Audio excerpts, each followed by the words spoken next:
the stand. Now he runs. He produces a magic print. He pulls out another one. This is incredible. This is ridiculous. This is 15 out of 10 on the incredible meter. What a player. What an entertainer. Give him the medal. Give him the Delier medal.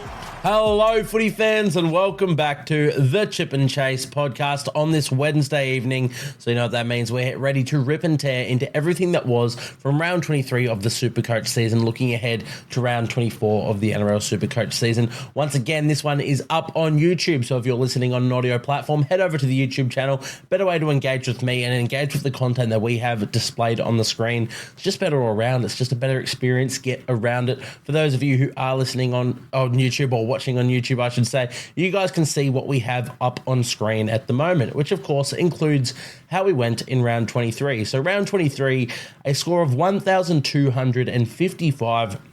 Pretty good score for the week.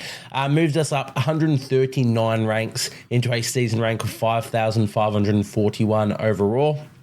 Pretty happy with that. As I said, happy to be getting green arrows regardless. It was a little bit scary, you know, seeing how Tom Trbojevic scored the way he did, and not only him, especially, you know, coming into the rest of the games in this season. It's pretty scary. He's definitely not a player I can get to, someone I'm going to have to anti-pod. And it's going to be hard to watch Manly games without owning him. But at least we'll manage to get a few spots up regardless. You know, there's only 4 weeks left of the season now, so not sure how much higher my rank can get. I'd like to get it to a top 2,000 is probably my goal now. I reckon I can still get top 1,000. Need things to fall my way, of course. Running quite thin on trades. Only got the 2 remaining. We will be using one this week. Originally we wanted to keep these, but they were for emergencies, and I've got a decently sized emergency to fix up in my team. But yeah, 1,255 meant we've got a total score at the moment of 26,080. So, you know, you can base your scores on that and my rank on that, and you can see how far away you are from there. But let's get into the actual team. I'm also a bit under the weather today, guys, so I'm going to try and do this one a little bit quicker. Let's get through to my team. In the hooker position, Harry Grant, only 39 points. A little bit worrying. I think he did get a try assist. No, it might not have been try assist. It might have been line break assist, try assist taken away from him, I think. Ended up basing 40, had a couple of negative stats, brought him down to 39 points. Not the best from someone of his caliber, but, you know, the week before he went 100 plus, so we'll take it. Jake Simpkin did not play. Adam Fanua-Blake, 68 points. Loved that. Jack DeBellin, 44. Originally was on 51 and downgraded, so a little bit disappointing there, but we had to play him with the sort of matchups that we had. This is the big thing, I guess, about why I'm happy with green arrows, regardless of how big and small they were. You know, it was going to be a very hard week with my Roosters players in the bye, which, you know, in fairness, I'm not the only one with those Roosters players out. But it's good that I had the depth that I could cover that and actually move up the ranks pretty well. Jack DeBellin scoring 44 points. Look, we'll take it. We probably won't look to play him too much more for the rest of the season unless injury or suspension strikes. But yeah, 44 points. On the bench, Terrell May obviously didn't play, and Josh Curran, he got a reserve tag and got 62 points as one of our reserves. Love that from him. Second row position, 65 from David Fafita and 65 from not Britain Nikota. Homole Olakawatu, good to see him back on the side after his suspension. Pretty happy with those 2 scores. Britain Nikota, 96, even happy with that. Love to see that. As opposed for my bench second row forwards, which none of them played. So no Angus Crichton, no Beau Fermor, and of course no Viliami Fafita. The halfback position, 86 points from Nathan Cleary. This is a score that we're pretty darn happy with because a lot of people captained Cleary. So we didn't want him to go massive because we had the depth to go somewhere else, which our captain did go quite good. And if you tuned into last week's podcast, you should know who that is. But 86 points from Cleary as our loop. We didn't end up looping him, as our vice captain, which we didn't end up looping for obvious reasons. Sam Walker, our backup halfback, didn't play. 5'8", bit sad here. Only 38 points from Jaden Campbell. Titans, they just didn't show up for this one against the Sharkies. So Points were very hard to come by. Actually, they didn't score a single point, so they were very, very hard to come by. 38 points, not ideal, but I still think he's probably the best 5/8 to hold for the run home, or to own for the run home. So pretty certain we'll be keeping him, but there is something that I have been toying with. I don't think we'll do it, but we will mention it when we get to the trade section of the podcast. Jai Gray, 47 from him. He keeps looking good. This one was against Melbourne. Someone I'll be looking to play this week. I believe the Rabbitohs have the Tigers. So yeah, definitely someone I'll be looking to play this week when he's punching out scores that good. Didn't play him, didn't get the reserve on him, but not a bad score for a player against Melbourne. Into our centre wingers, Valentine Holmes, 56, when the Broncos went on a massive run in that second half and made the Cowboys look a bit silly. So not a bad score to have. 88, Jesse Ramian. Little bit disappointing. I mean, it's not. It's a really good score, but it's disappointing from the sense that he was sin-binned in this one. So that would have been our second 100-plus score from Jesse Ramian this season. Not to be, but hey, that's Supercoach. At least he put out an 88 that, again, not many people own. 62 from Ruben Garrick. Really good with that. Greg Marju, only 38. The Knights just seem to only go to the right-hand side, and they favoured Fletcher Sharp, who pulled up with 4 tries in this game. So pretty disappointing that. But again, 38 points in base. Surely the Knights have to go left at some point, and he'll get some attacking stats. So we'll have to see. As opposed for our bench centre wings, Dominic Young did not play. 94 points from Koula Ito, 21 points from Casey McLean, which, both those players had reserve tags on them. Opposite ends of the spectrum there. Happy with the 94 from Ito. Not too happy with the 21 from McLean, but he's pretty highly owned, and I assume most people played him as well. What is he owned at? He's only in 17% of teams. Wow. I thought it'd be a little bit higher than that. But yeah, look, you live with that. Here's the big one, of course. Callum Ponga, as our captain, scored 124, doubled to 248 points. Saved our week, went right down to the last game, and yeah, got us a really good score there. So really happy with that. And Reece Walsh, 85 points against the Cowboys as well, was really good in a game that I didn't think the Broncos had much hope. But he has gone down injured, expected to miss 3 to 4 weeks, which is essentially the rest of the season. Not someone I'm going to be holding in that position. But that wraps us up for how the team went. Before we get into trades, let's do a quick run through of the team lists for round 24. As I said, going to be a quick podcast this time. I just have a lot to do, and I'm not in the best shape at the moment, guys. So we'll try and run through this quite quickly. All right, round 24 team list, starting with the Penrith Panthers. At the moment, they've still got Dane Laurie named, as well as Lindsay Smith named at starting front row and fullback, respectively. But I have heard word that Dylan Edwards and James Fisher-Harris, who were included in the extended bench, will both play this game. So expect that to change before game day. That, of course, being tomorrow's game, the Thursday game. So big ones there. Not sure what it means Supercoach-wise. If you're a Dane Laurie owner, tough for you. If you wanted to go really pod, you could go with Dylan Edwards. But against the Storm, not for me. Without goal kicking, not for me. At his price, not for me. But, hey, there's stranger things out there. For the Storm, not a whole lot going on here. Eli Katoa returns to the side, meaning he goes back in the second row. Trent Liero to lock forward. Nelson goes into starting front rower, and Tui Kamikamitha goes back to the bench. But not massive Supercoach implications there. A really welcome return for Katoa for all of you who still own. I never owned, so tough jig for me, but hey, that's what Supercoach is. Next up, the Manly Seagulls take on the New Zealand Warriors. For the Seagulls, they've kept a exact same side, is it? Oh no, Josh Alioi returns at front row, which moves Nathan Brown back to the bench and Toa Sipley out. That's not really Supercoach relevant though. For the Warriors, few changes here. Adam Pompey returns in the centres. Tough for Ali Leotau owners. I believe it's actually a head knock he's out with. I don't think he was necessarily dropped. He may have been. We don't really know. But the head knock is the reason he is out. But Pompey back in the side is really good. A for goal kicking, but they also welcome Sean Johnson back, who you'd assume would be their first choice goal kicker. But both of them strike it pretty well. Roger Tuivasa-Sheck, he's back in the centres. Marcelo Montoya also back onto the wing with Ed Corsi dropping out. So a near full strength Warriors side. Luke Metcalf also included in the reserve. So Would like to see him back in the NRL.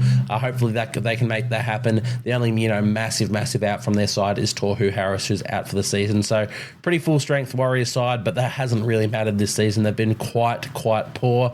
Heading into the Roosters and Eels up next. Roosters, of course, coming off the bye, have named a pretty solid team. Doesn't really look like any changes there. Joey Manu, of course, back. Lindsay Collins back after that head knock. No Jared Warrior-Hargreaves. I thought Jared was due back this week, but this must be his last week of the suspension because he's not included in the reserves either. So that was a bit interesting, but maybe that's something for Terrell May owners like myself. I'm not sure. I'm not really looking to play him this week regardless. For the Eels, nothing going on here either. Ryan Madison has been named despite, I believe, suffering broken ribs or something like that. So not sure if he will play, but they had a really good game against the Panthers. So I also wouldn't be looking to make too many changes there. Beyond that, Bulldogs and Dolphins.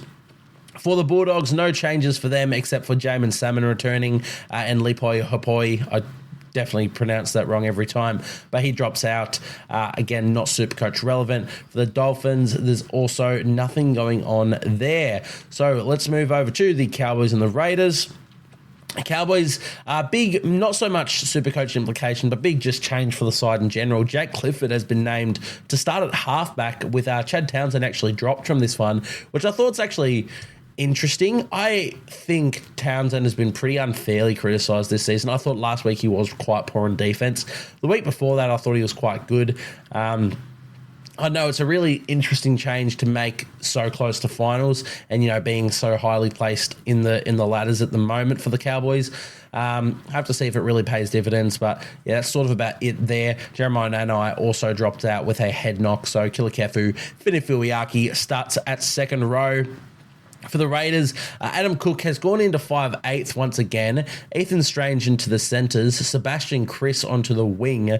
All of those changes just for Jordan Rapiner to drop out with, I believe, a head knock there as well. But yeah, interesting to see Ethan Strange get a start at centre. The sad thing about this for me is you look down to the reserves and there's still no Mitch Henderson name. So hopefully one day we'll see him there and get a debut. Probably won't be this season. I'm hoping next season for Mitch because he's been absolutely killing it for the Raiders in the New South Wales Cup. So a bit of a shame there, but yeah, not too much Supercoach relevance for those two sides at the moment. For the Tigers, nothing really going on here either. Alex Seyfarth starts at second row with Ruben Porter dropping all the way to the reserves, which I thought was a bit of an interesting one. But again, not too Supercoach relevant. The other one, Luke Lauali'i, starting on the wing for Alamalo. That's it. Not Fatape. Alamalo drops out. For the Rabbitohs, not a massive amount here. The big interesting one is Keon finally getting moved back to second row. He'd been getting rested a few times in the last couple of weeks, only averaging around that 55 to sort of 60-minute mark instead of the 80 he was playing for the rest of the season. I don't know, I think maybe it just got a bit too tough on his body. They were asking a lot from Keon, to be fair. To me, he's still a better second rower. I think this will be good for the Rabbitohs going forward, but how that, adds up to Supercoach is a bit interesting. Ideally, Keon at lock forward 80 minutes is the best option, but now back on an edge, you'd presume he does play 80 again, which is probably better than the 55 to 60 he's been playing at lock the last couple of weeks. So if you're a Keon owner, I'd definitely still be holding, especially against this Tigers matchup. He probably crosses for a try. Talis Duncan starts at second row for the other second rower, and Cameron Murray moves back to lock forward. Not a whole lot there on their bench that's really Supercoach relevant. Dragons and Titans up next. For the Dragons, not a whole lot I'm seeing here. That's really changed. Jack Bird finds his way onto the bench with, I believe it's Toby Couchman coming back from suspension as well. Raymond Faitala-Mariner, the man to drop out, which is quite interesting. I thought he's been having a pretty decent season, Faitala-Mariner, but yeah, there you go. For the Titans, not really much here. Brian Kelly does come back into the centres after allegedly missing last week with a sickness. AJ Brimson goes back to jersey 14 on the bench, so Interesting stuff there. The only other thing of note, Beau Fermor named the 18th man as he nears a return from injury, which I would love as an owner, but we'll have to wait and see if that one comes to fruition. It's just a sort of wait and see on that one. Beyond that, Sharks and the Knights, I believe they close out the round. Yes, Sharkies and Knights close out the round. For the Sharks, they've named an unchanged 17 from the team that absolutely demolished the Titans last week. And for the Knights, Dylan Lucas, he comes back in to start at centre with Christian Mapapalangi dropping out of the side. So that is all of the team list changes. Let's get into trade talks. Now, once again, we kick things off by looking at the most traded in and traded out players of round 24. So the most traded in, Zach Lomax, currently sitting at almost 7% of trades. Really interesting one. Here's someone that I am very much looking at for my Reece Walsh replacement. I can't afford Tedesco. I would love more than anything to do Tedesco, but I can't do it in one hit, and I'm really worried about using both of my last two trades like this far out from the end of the season, because if things go wrong, especially my hooker position with Jake Simpkin presumably not going to work his way back into the side, and Harry Grant, you'd assume, would get a rest at some point, I will have no hooker, which wouldn't be the end of the world because I've got a lot of depth in the rest of my side where I could get an AE, and they're probably going to be a pretty good AE, but I'm still quite worried about that.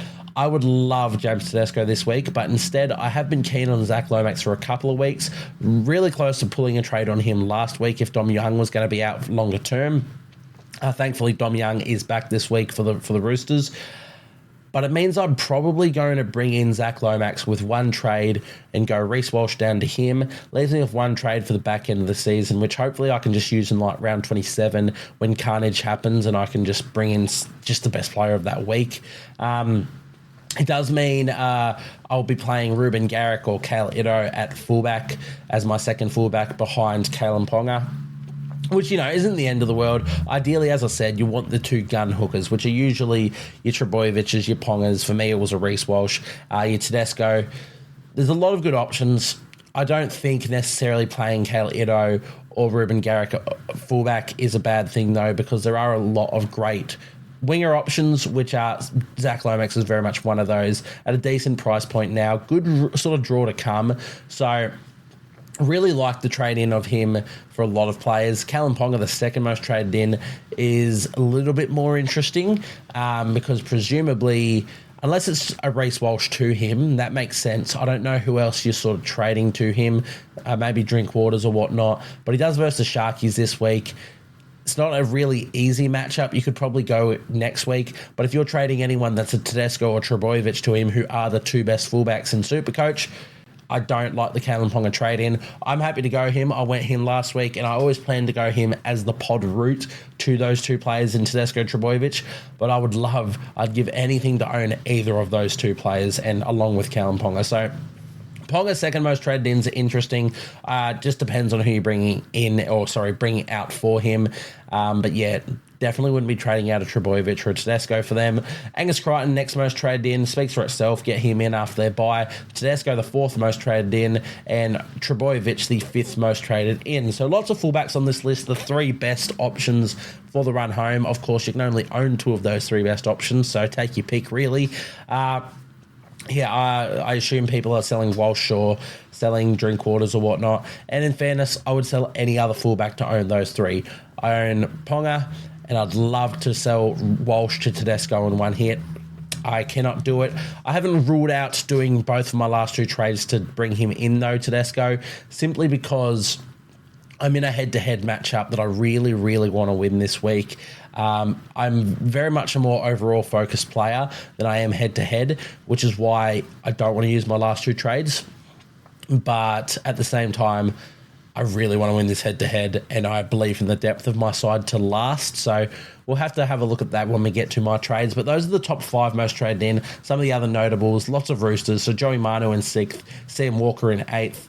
Makes sense. Roosters have a great draw. I'd be bringing them in. I'm not massive on Joey Manu. I just don't really get around him at centre. But he is at a really good price point, so I don't hate that. Let's move over to the most traded out players. Reece Walsh and Scott Drinkwater lead the way. Yeah, there you go. So the two men we sort of mentioned for those three most traded in fullbacks. It just makes sense. Walshy, he's injured anyway and on the bye, so makes sense to move him on. And Scotty Drinkwater, a decent matchup this week against Canberra, but then he also has the bye and a pretty hard draw to come from then. So if you want to move him on, I don't begrudge you for moving him on to the players that we just mentioned. In fact, if you move him on to a Kalimpong, you even make money. So good sort of stuff there. Haas, the next most traded out. Yeah, if you still owned Haas, get rid of him. Greg Marju, the fourth most traded out, does not make sense to me though, because Knights still have a really good run home. He's still scoring 38 to 40 points in base every week, which is crazy. He's got to find some attacking stats. He's at 530k, so he's not massively, doesn't have a massive price point that you can move him on. He's not so high in value that you can just offload him. So I don't like that sell. Ronaldo Mulatalo, next most sold, albeit with only 949 people trading him. He's been named on the extended bench this week for the Sharkies, so I don't know. I'd probably keep an eye on that one. If you held him this far, I'd probably look to hold him for the back end of this season. Let's get into the pod buys before we do my team. Oh, we haven't got them ready. Here we go. Best buys, round 24, point of difference players.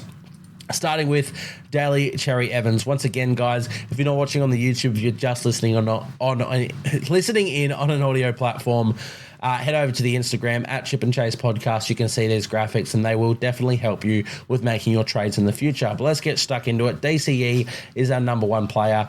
With the season drawing to a close, pod players will be more important than ever to make moves, and DCE should prove to be one of the best at it, as he was last season. The Seagulls have a great end of season draw and will look to cement a place in finals, which means restings are highly unlikely. DCE could be your man. He was someone I was looking at a couple weeks ago. I was going to potentially go him over Nathan Cleary, which I'm glad I didn't, but I still really like the Seagulls' end of draw. I like how he finished the season last season. As I said, he's not really going to get rested. I don't see a world where they are, because it's such a tight, close competition. And I think the Seagulls are still going to be wanting to really just put their, just really build their game coming into finals, because they haven't played in a couple seasons. So I don't see him getting rested. 6% owned. All the stats up on screen. So, yeah, do with that what you will. But I like Daly Cherry Evans as a pod buy. Let's look at our next player, Clint Gutherson. This one mainly goes out to the Reece Walsh owners out there looking for a pod buy to replace him without going near the highly owned Turbo and Teddy. Everyone has ignored Eels players for obvious reasons this season, but Gutho has quietly been going about his business, averaging 68 points per game for the season. The Eels have seemingly found some decent form and have a good draw to come, and with the goal kicking as well, I think he's a fantastic pod option at fullback. We mentioned the 68 points per game season average, but he's also coming off a 3-round average of 87 points with 2 tons in his last 2 games. -2 break even. Sub 700k, so easy move down from a Reece Walsh or even a Scott Drinkwater. It's different. I still think Tedesco and Turbo are the best, and I still think they are just far and away the best. So it's really hard to anti-pod them, especially both of them like I'm currently doing. But I really do like what Gutho does here. I like him with the goal kicking. I like their draw. They do have Roosters this week, which is a bit tough, but he's pretty solid in base. And, if the Eels are going to find some attacking stats, it's probably going to be off the back of Gutho anyway. So do with that what you will. But, yeah, definitely a really good option for a pod buy this week. Let's move into our last player, and there's not much to say here that isn't really shown in the stats, but we have Jacob Preston. He's safe as houses with a really good upside and a good end-of-season draw, so just, get amongst him. You can see it all up on screen. 45 in base is pretty ridiculous, 3% owned. Bulldogs, I don't know if they're really going to rest players this season. I just don't think they want to, even if they, they're pretty cemented now. I don't think they will rest players. I think they're just in a really good spot regardless. So I like Jacob Preston as my last pod buy. Once again, if you are considering him, this is all up on screen. Do with the information what you will. There's only so much I can say. It's the sort of stats that I include in these graphics that are much more important when you look at buying a player. So give them a look. And as I said, if you're listening on an audio platform, up on the Instagram to give it a look yourself. Let's go into my trades. So We mentioned, wanting Tedesco. I am quite low in the funds department, so if I move Reece Walsh on, I still only have $779K to spend, which means I'm $90,000 off a straight swap to Tedesco. Gutting. I don't want Trbojevic. I'm just scared of... I don't know. He's always... Every time I've owned him, he's gotten injured.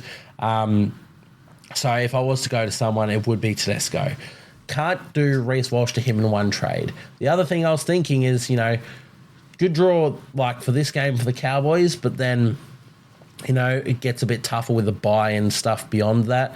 Could sell him to Zach Lomax to free up money, and then Reece Walsh to Tedesco. But guess what? It leaves me 4,200 short, which is gutting. So I can't do those two as my last two trades.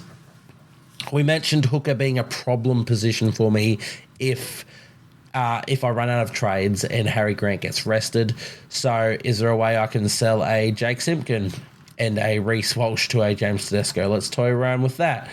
Tedesco comes in at fullback. We then have $223,000 to spend. So essentially you're looking at a bottom dollar or enough regardless, which... doesn't really defeats the purpose of really doing it. I could do it. He's enough that has value. It doesn't really change anything. I could bring in a Jaden Beryl as well. Now, the scary thing about bringing in a Jaden Beryl is then I do have an AE nightmare. So, I don't really want to do Jaden Beryl. And then you're just looking at bringing in Nuffs again, and then there's just, not a whole lot of value in that. The other thing I was thinking is, okay, well, how about I get my hooker to be whoever Harry Grant's backup is. So if Harry Grant is rested, I will have a hooker because it has to be the person who plays for Harry Grant, which is something I really like doing at hooker. Problem is, if you guys didn't know, Bronson Garlick, who would probably start at hooker, I'd assume he'd get the gig over Tyron Wishart, who's just, so much more adept as a bench. Bronson Garlick had a great run of form earlier in the season. So he is $314K. In fact, he's more expensive than Jake Simpkin, and I still can't do it.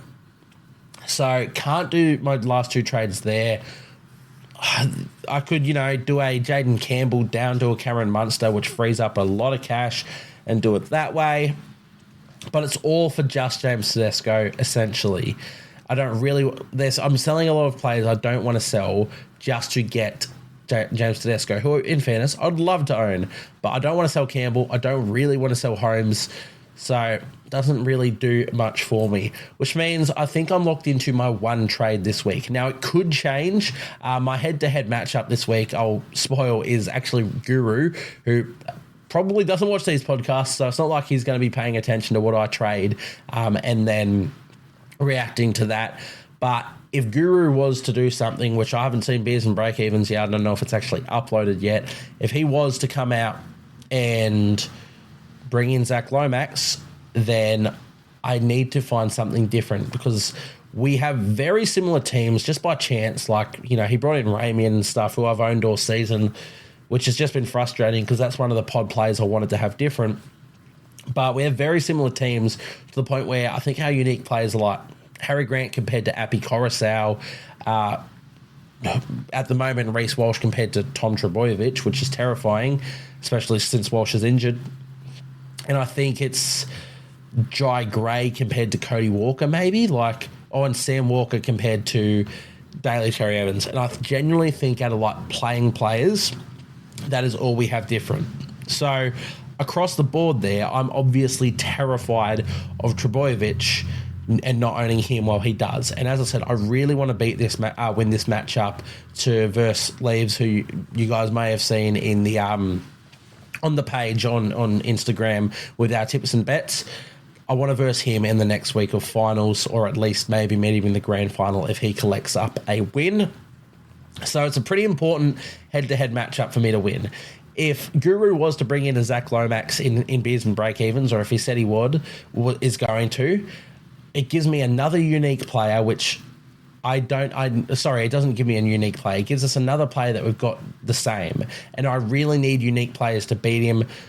At the moment, I'm thinking of the Zach Lomax trade. So as I said, we go Reece Walsh out, we move Ruben Garrick or whatnot down to fullback, and we bring in, where is the boy, second highest averaging, Zach Lomax. Gives me 117k remaining, so really good for whatever I decide to use my last trade as. But yeah, really want to own Zach Lomax. Really happy to do that. I think he can go decently big. Who have the Dragons got again? Titans. So if Titans don't turn up the way they did against the Sharkies, Lomax can go big, and it can hopefully just nail the difference that Trbojevic makes. I like my other unique players compared to his. I like having a Harry Grant over at Appy Coruscant, though the matchups this week aren't ideal. I like having a Sam Walker over Daly Cherry Evans. I like having a Jai Gray over a Cody Walker. So I like my other matchups, but it's the difference that Trbojevic makes to whoever my other unique player is that could kill me. And now I don't think the difference between Turbo and Teddy would be huge. In fact, I think Teddy could outplay Turbo. So that would be ideal, and I'd be very confident if I owned Tedesco, but I can't. Now, Zach Lomax, I don't think he goes as high as Trbojevic this week, but I think he can go high enough that the rest of my unique players will get the job done. It'll be a close one, but that's what Supercoach is all about. We've got really strong sides at this point of the season, so I'm excited to see that. But I think that's how I'm going to go. Just use the one trade this week and bring in Zach Lomax. Kills me not owning Tedesco or Trbojevic, especially because next week Trbojevic has Tigers. So even if I do beat Guru and I go through to verse Leaves and he owns Turbo and Tedesco, oh God, and he just captains Trbojevic against the Tigers, I'll probably lose, but hey, that's what Supercoach is all about. So I think we'll use the one trade, but as I said, I might have to pivot if Guru announces on Beers and Break-Evens that he's bringing in Lomax, and I will use both trades to bring in James Tedesco. But we'll have to see. For now, we'll record this video, get it published. I'm sure Beers and Break-Evens is out by the time I post this, so it's all going to be a bit outdated. But keep in mind, obviously, these are recorded well in advance of posting them. So that is the one trade that we will be looking at doing. Let's move into our sit v starts this week. Now, we welcome back a lot of Roosters players, so they're assumingly going to start for like my entire team. Dominic Young comes into the starting side, that's for sure. Jesus, I might have too much depth here. Josh Curran will start at front row, which means Jack DeBellin, you're out and you're not getting a reserve. Angus Crichton will get a reserve, or, technically should probably start. It doesn't really matter. I don't think I'll be captaining an Angus Crichton, but yeah, we'll have him starting, which means Ola Kawatu gets a reserve. Sam Walker gets a reserve. Ooh, and then, damn, I was really keen on giving Jai Gray a reserve this week, but against the Tigers.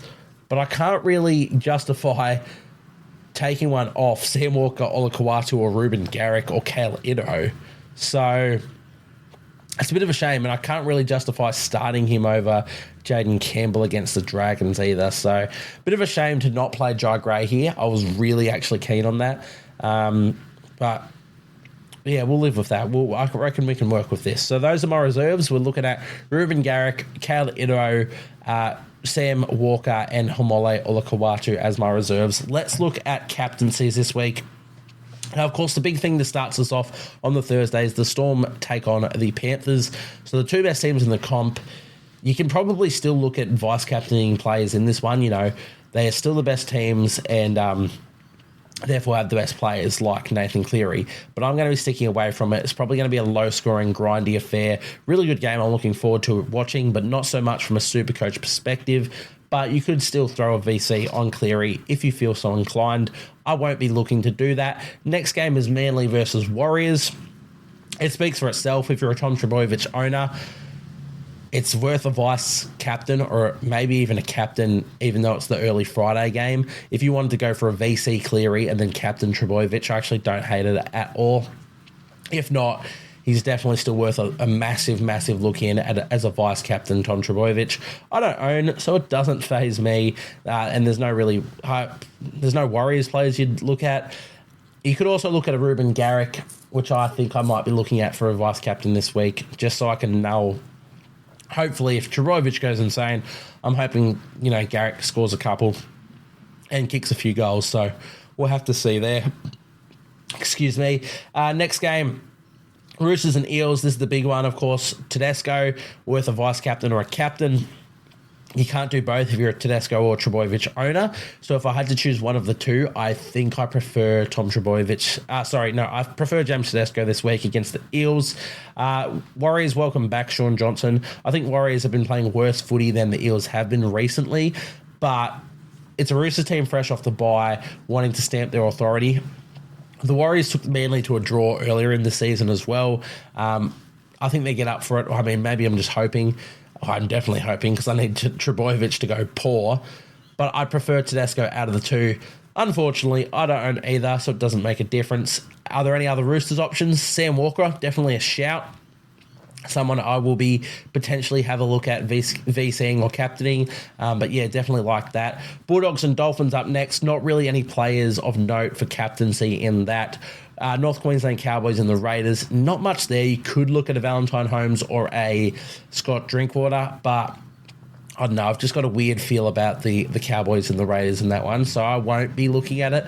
Then Tigers and Rabbitohs. You always want to captain players against the Tigers, but not really when it's the Rabbitohs, to be honest. If there was a Latrell Mitchell back, yeah, he'd be a captain, but he's not. So I won't be looking at anyone in that game. Dragons, Titans up next.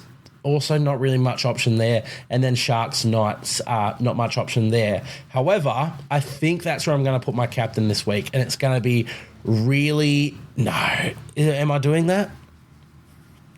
No, I probably shouldn't. Should I? I don't know. VC for me is going to be Ruben Garrick, which means he has to start over Kalen Ponga. Actually, you know what? Oh, God, what have I done? I'm not trading Ponga. Let's just change that so... Ruben Garrick, Kale Iro can be my fullback this week, and Ruben Garrick you can start over... Oh, no, who have the Dragons got?